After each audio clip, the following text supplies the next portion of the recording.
Nick Cooper coming off his best run of the year last week here at Atlanta Legends Raceway. Actually led some laps, finished 7th. He had a problem. We'll tell you what that was here in just a moment. 13th and 7th, his starts here. And, of course, if you know Mike Cooper, this is his son. And for those of you who do a lot of iRacing, you might know Nick from that, too. How have we been? I've been pretty good. Must have been fun to lead some laps last week. It was. I wish it would have lasted, but I can't complain. We're doing better. Yeah, he told me it was something that happened in the heat that ended up affecting you in the feature.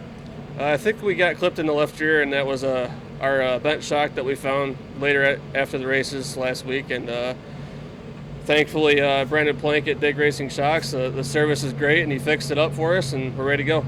Now, is that something that goes gradually, or all of a sudden, oops, I got a problem? You can feel it. I mean, you're sitting in there, you can feel it through your bottom, obviously, but I started feeling the car getting really loose early, and that's usually it comes to you, not away from you too much. Right. So thankfully it's fixed, and we'll move on. Okay. How bad was it? It was pretty free. I couldn't get on the gas or nothing. Yeah, because I saw you started going backwards, and then once you started going backwards, and I didn't know what had happened. So how common is that, something like that? It can happen pretty often. Okay. An easy fix? Absolutely, yes. Okay. So tonight then, with the rain and stuff that we had, I would imagine similar setup to last week? Maybe not quite. It's heavy, yes and no. Kind of want to try to be where we were last week, obviously, but fine-tune it and get better at it. Okay. Does iRacing help? It does.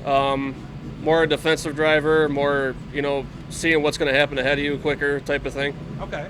So it's more the reflexes. Yes. Maybe. Yep. And so what about the physicality part of it? Because, if you run a 35-lap dirt race in iRacing, you get winded. It's a lot of work. It can test it helps you focus and stay calmer, I would think, in the real car.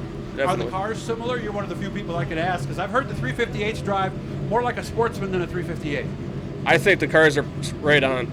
So they handle just like they would here at the track. Yes, I think so. They kind of lead you in a little bit. Yep. Right? Yep, absolutely. What is it about iRacing that you enjoy so much? It's the trying to get faster type of thing. The goals and obviously the Pro Series. It's you're at a national level. You're known around the world. Stuff like that. It's pretty cool. And the other thing too that I noticed anyway, to win races in iRacing, boy, you got to turn a ton of laps, don't you? Because I've talked to some of these people after they win races. They're practicing on a track night after night after night to get ready for it. Mm-hmm. Something you can't do here. Yep. It definitely helps you in the real car. Planning stuff and watching the track wear and stuff like that. How about the setup side of it? Do the changes you make do what they're supposed to do? I feel like they do. Okay. But there's some people that say they don't. Some people that say they do. But definitely it does translate somewhat to real life. Okay.